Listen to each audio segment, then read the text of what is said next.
మనం senior leader అన్నగారితో ఉన్నాం. చెప్పండి, ఇన్ని గ్రూపులు అప్లై చేసినాయి, ఖమ్మం కాంగ్రెస్ పార్లమెంట్ అభ్యర్థిగా మరి వీళ్ళందరూ కలిసి పనిచేస్తారా అంటారా? గ్రూపులు అనే దానికి అర్థం లేదు. గ్రూపులు అనేవి లేవు అసలు కాంగ్రెస్ పార్టీలో. సహజంగా ఎన్నికలు వచ్చినప్పుడు చాలామంది ఆశావాహులు ఉంటారు. అందులో భాగంగానే చాలామంది ప్రయత్నం చేశారు ఖమ్మం పార్లమెంట్ కోసం. కాంగ్రెస్ పార్టీ సరైన నిర్ణయం తీసుకుంది. ఖచ్చితంగా ఇక్కడ ఉన్నటువంటి ఉప ముఖ్యమంత్రి గారు కానీ, ఇద్దరు మంత్రులు, అదేవిధంగా అందరు శాసనసభ్యులు, దాంతోపాటు మాకు వామపక్ష పార్టీలు కూడా సపోర్ట్ చేస్తూ ఉన్నాయి. తప్పనిసరిగా ఈ రాష్ట్రంలో కాదు, ఈ దేశంలోనే అత్యంత ఎక్కువ మెజారిటీతో గెలిచే పార్లమెంట్ సీటు ఖమ్మంగా ఉండబోతా ఉంది కాంగ్రెస్ పార్టీ. బీఆర్ఎస్ పార్టీ అంటుంది ఈసారి అసెంబ్లీ ఎన్నికల్లో వచ్చిన ఓట్లు పార్లమెంట్ ఎన్నికల్లో రావు అంటున్నారు. దీని మీద స్పందించండి. అసెంబ్లీ ఎన్నికల కంటే ఎక్కువ ఓట్లు వస్తాయి. ఖచ్చితంగా భారతదేశంలోనే ఎక్కువ మెజారిటీ వచ్చేటటువంటి పార్లమెంటు స్థానం ఇది ఉంటుంది కాంగ్రెస్ పార్టీకి. ఇతర పార్టీలతో పోల్చుకున్న 543 స్థానాల్లో ఖమ్మం పార్లమెంటు ఖచ్చితంగా మొదటి స్థానంలో ఉండబోతాం. ఇంకా బీఆర్ఎస్ పార్టీ ఇంకొక అంతర్గత ఆర్గ్యుమెంట్ చేస్తూ ఉంది. కమ్మ సామాజిక వర్గానికి ఇవ్వకుండా రెడ్డి సామాజిక వర్గానికి ఇచ్చారు కాబట్టి కమ్మ సామాజిక వర్గం అంతా కూడా సైలెంట్ ఓటింగ్ నామా నాగేశ్వరరావు గారికి పడుతుందని అంటున్నారు. దీని మీద రెస్పాండ్ అవ్వండి. అసలు సామాజిక వర్గాల ప్రస్తావన లేదు. ఆ విషయానికి వస్తే ఆల్రెడీ గతంలో మరి పార్లమెంటుకి ప్రాతినిధ్యం వహించినటువంటి కేంద్ర మంత్రిగా పనిచేసినటువంటి గౌరవనీయురాలు రేణుకా చౌదరి గారికి మొన్ననే రాజ్యసభకి కాంగ్రెస్ పార్టీ ఎంపిక చేసింది. కాబట్టి అట్లా ఆ విధంగా భావించినా కానీ దాంతో ఇబ్బంది ఏం లేదు.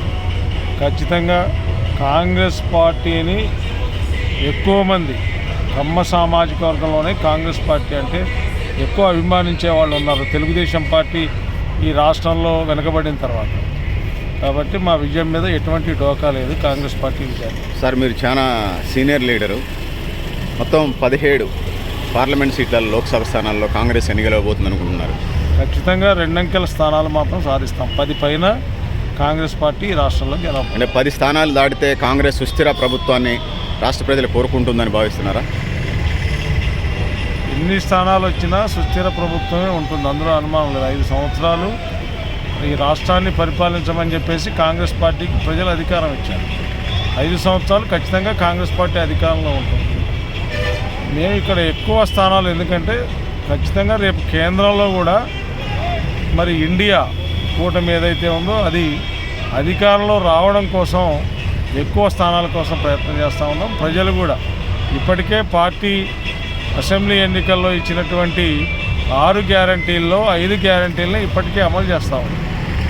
ఆ సందర్భంలో కేంద్రం కూడా దేశ స్థాయిలో కూడా కాంగ్రెస్ పార్టీ 5 న్యాయాల పేరుతోటి యువకులు, మహిళలు, ఉద్యోగులు, అన్ని వర్గాలకి పాంచ్ న్యాయ పేరుతోటి ఒక బ్రహ్మాండమైనటువంటి మేనిఫెస్టో ఇచ్చింది. దాని ప్రకారం రేపు దేశంలో కూడా ఇండియా కూటమి అధికారంలో రాబోతాం. సార్, ఒకటి చెప్పండి, తెలంగాణ రాష్ట్ర ముఖ్యమంత్రి గేట్లు ఎత్తేసాం, పార్టీలోకి చేర్చుకుని చేరికలు పెంచుతున్నామని అన్నారు.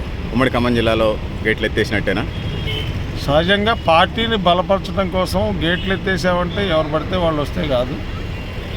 పార్టీకి కాంగ్రెస్ పార్టీకి ఉపయోగం ఎవరైతే ఉంటారనుకున్నారో ఇతర పార్టీలో ఉన్నటువంటి నాయకుల్ని వాళ్ళని ఖచ్చితంగా ఆహ్వానిస్తాం, చేర్చుకుంటాం, అందులో అనుమానం లేదు. పార్టీ యొక్క ప్రయోజనాల కోసం, పార్టీ బలపడటం కోసం కాంగ్రెస్ పార్టీ ఎటువంటి నిర్ణయం తీసుకున్నా అది అన్ని ప్రాంతాల్లో, ఒక ఖమ్మం జిల్లాకి ప్రత్యేకమేం కాదు, ఈ రాష్ట్రంలో కానీ ఈ దేశంలో కానీ అన్ని చోట్ల ఒకే పద్ధతి ఉంటుంది కాంగ్రెస్ పార్టీ.